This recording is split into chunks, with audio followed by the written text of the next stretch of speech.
Hi guys, Dave in Texas here, and I'm always getting stuff about these fakes. And one thing I need to address is this is a guitar that has been used to settle bets, as well as what was used as a standard to compare all those fakes from China against. Now, this is a real Les Paul. It's a Studio 2008 that I ordered custom through a seller to Gibson. And the reason I did that is I wanted certain things on it that studios don't normally have. I wanted special pickups. I wanted a different neck that they didn't have back then. They didn't offer it in a studio. I wanted a different nut. And all these things that I wanted on it. So the guy's a friend of mine. Said, well, what you should really order and pay for is that nitrocellulose finish that smells like burnt popcorn. And the reason being is that if it does require that finish, supposedly from him, is that they'll take better care of that order than they would just on a common studio. That just go through a custom order house, and the people in the custom shop will treat it, much better than they would just a regular studio that comes off the line all the newbies work on, right? I thought, well, that makes sense. And let me do this. Let me let you hear that sound, his voice in this thing.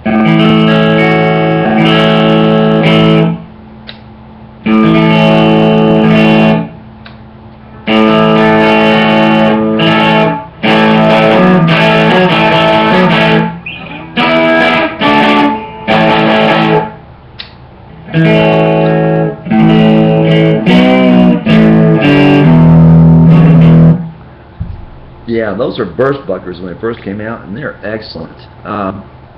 You want that big fat sound? Yeah, they produce it. You want that rock and roll, harsh off the bridge? Yeah, it sure as heck does it, and they're very good.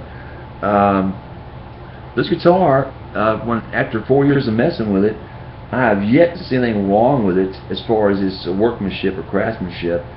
And I have seen some shitty custom, studios off the shelf at the shops today, and just amazed. The guy was right. When I ordered this, custom through Gibson, they did a hell of a job. And I mean, all the way down to the fretwork on this thing is just immaculate. Whereas a lot of studios come out with the frets are actually sticking out beyond the binding that's on the guitar, which is like, oh my god. Yeah, $800 doesn't get you a lot these days, but $1,200 back then, with the right person, got me the neck profile I wanted, as well as the other things on this I got. Okay, so we compared it. We compared all those fakes that I got, as well as my friends got, to this guitar, and it's made out of mahogany and maple. And it's very nice. Let me show you some other stuff on it real quick. Very quickly.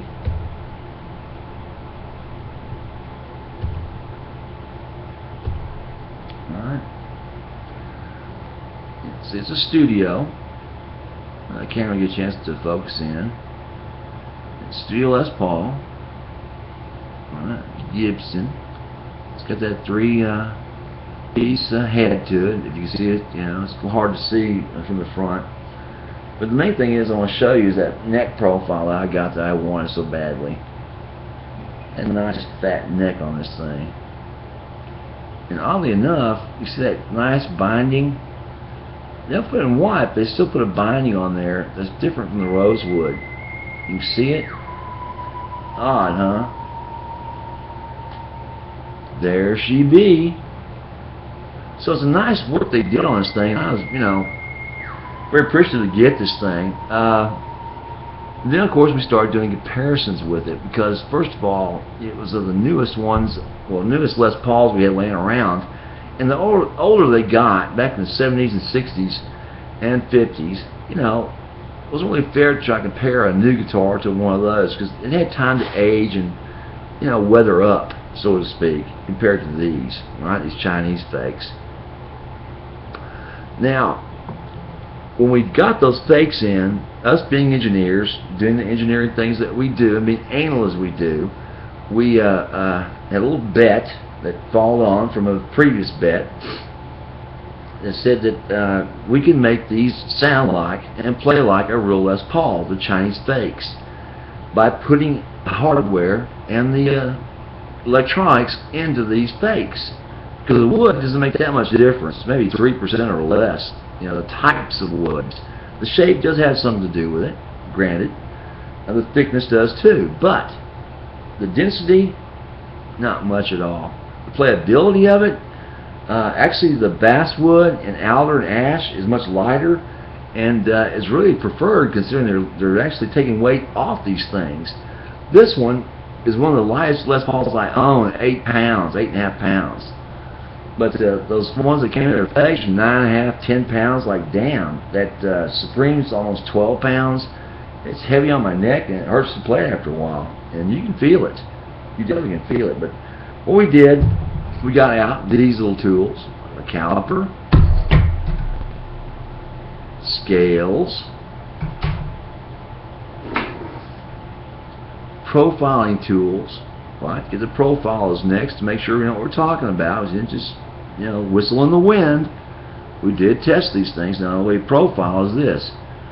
Alright, you just push it up against the wood and you get a profile. Right, where the profile may be. Of course we didn't do this to real Les Pauls. Well, we did, but we had tape on them, so we had to scratch the shit out of them. On the fakes, we just pushed up against it and said, what the hell, you know, and we got the profile and did a measurement comparison. Now, the normal ones had like a 60 profile that we found, right? A newer profile neck. And the Supremes had the same exact neck that we're looking at right now. Same thick, fat, D-shaped neck on this custom I ordered from Gibson. Same everything, I mean, down to the millimeter. And that's how we did these in testing. And we did it also in blind tests where we'd plug these things in, be behind the door, and just the amp sticking out, and we couldn't tell the difference between them. And we're all maybe somewhat deaf, but we're not that deaf. And the sound equipment that we had the technician using and testing with, couldn't tell that much difference either. They're so close because the electronics and the hardware are so close and the body shape's so close, right? So they think, oh, it's a tonal wood, it's a tonal. Well, I've had people tell me, that one you got's made out of ash. I go, no, it's not. I had a luthier check this thing out. It's not like I just said, oh, I look at that and go, that's ash, well, that's mahogany, that's plain maple. I have no idea what mahogany looks like in its raw form, for God's sake. So that you do either. So I took it in and said, what's this made out of? You know, it's from China. What do you think? He looked at it and goes, oh, that's really shitty mahogany and shitty flame maple. I said, well, you be more specific than shitty. It's just poor choices, bad grades of mahogany and flame maple that made up that guitar. There's also guitars that my friends got were made of bass, ashwood, and alder. They're much lighter weight than the fakes I got, but I ordered quite more of these fakes than they did. So I think the guy that sold them to me sold me better pieces of fakes, or better fake ones. So when somebody writes me up and says, oh, that one you bought's made out of a piece of copy paper and is glued to the top. Well, guy, I didn't just, you know, go in there and say, nah, yeah, he's right, yeah, it's made out of... I had it tested, I had it opened up, checked. It's made out of a flame maple cap, a flame maple back, mahogany center, and then it's got a maple neck. Like, duh. It weighs almost 12 fucking pounds. The heaviest damn guitar, that and that damn rosewood Telecaster I got. Anyway, that has a lot to do with it. Who you ordered from, what they were supplying, and if they thought you were going to be a good buyer of theirs. And obviously I was a pretty good buyer because I got some pretty good choices of wood. Some of the guys that ordered one or two didn't get that good a choice, but we tested their guitars too once they'd been modified, and they sounded just like the ones made out of the same woods. So it made no difference other than they're lucky they got a lighter weight guitar to play that's much easier on their friggin' necks and their shoulders, for God's sakes. Does it sound the same? Yeah, dead nut the same. Duh. Why wouldn't it? It's made out of the same shape, same density, same area, all kind of stuff. Then I take that back. These pot bellies on these things, there was the major difference in those. With the linear height gauge, these caps were all different shapes and sizes. I mean, they're all over the spectrum. There's not one that's made the same of those fakes, right? Not even close to being made the same way. Why is that? I don't know. They're either hand carving them or doing something wrong. Now, the last guitar I bought from my regular seller was a 12-string fake-a-rooney Rickenbacker I'm looking at. And it came in the wrong model with the wrong pickups, and it's so much trouble and so much shit I went through to get that thing straightened out, at least get the right pickups in there and replace 4 broken tuners on it. So I went to a different seller. And I told him, I'm more than likely to buy 10 or 12 of these guitars in the next 3 months. And, send me something good. And I ordered a Gibson Les Paul shaped bass. It came in almost 12 pounds. And it's made out of, guess what? Plain maple and mahogany. Maple back, maple neck. It's like, duh. I'm sorry, mahogany back.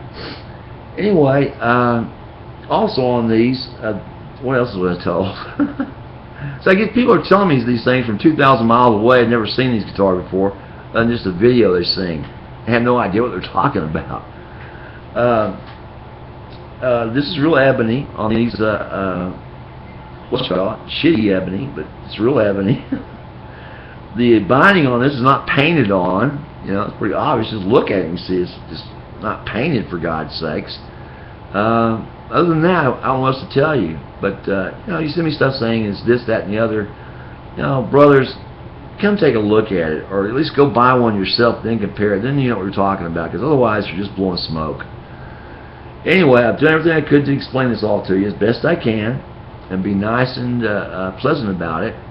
So, if any questions about these, give me a holler, because I'm here to help. That's about it. I'm just here to help. I'm not trying to pull the wool over anybody's eyes by trying to get a fake past them. Usually I'm the guy they go to and ask me, is this a fake? 9 times out of 10, it is a fake. And just recently, a guy asked me about one that was supposedly a reissue, 59 reissue that was total fake. It's like, damn, they want like $800 to start the bidding? It's like, give me a break. It's ridiculous that eBay still has fakes on there by the dozens.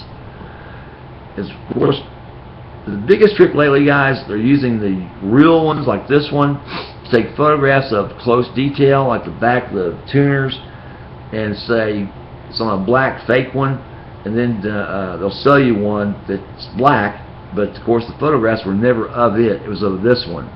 You follow me? So they're photographing real parts on real bursts and real gold tops, but what they send you are the fake ones. They own a real gold top. They own a real burst. So that's how they're getting away with that bullshit with the photographs. That's how they sell them for like half the price. You know what I'm saying? Anyway, any questions about this or any other fakes, give me a holler. Oh yeah, one other thing. The solid body ones, yeah, you can fake those night and day, no problem. But the ones that you can't fake are the ones that are semi-hollow and hollow bodies, right? You can't fake those because the woods are much different. The materials that they're made out of and the interiors are so different. I used one of these cameras to go in there recently and light up that Gretsch and show what's inside of it to some friends. They go, oh wow, that's made so much differently than one of the Gretches made in Kalamazoo, Michigan, at the Heritage Guitar Shop, which used to be, of course, the Gibson Guitar Shop that was, bought by the ex-Gibson people and recently sold to an attorney. But they still make Gibsons up there like they usually make them, as well as Gibson makes them the way they make them. The ES's, the 335s, the 355s, the 336s. You pay $3,000 or $4,000 for a guitar. You look inside of it, you want it to be nicely done and done as in an expert did it, not some kid with a glue gun like this thing, that's Gretsch I'm looking at. Now, nothing against the Gretsch made in Kalamazoo, but the ones made in China look exactly like this fake Gretsch I own. Same interiors. Don't believe me? Check it out. Go up to your guitar shop and look inside one with a flashlight. You'll see how sloppy it's done. Anyway, Dave in Texas, have a good one. Bye.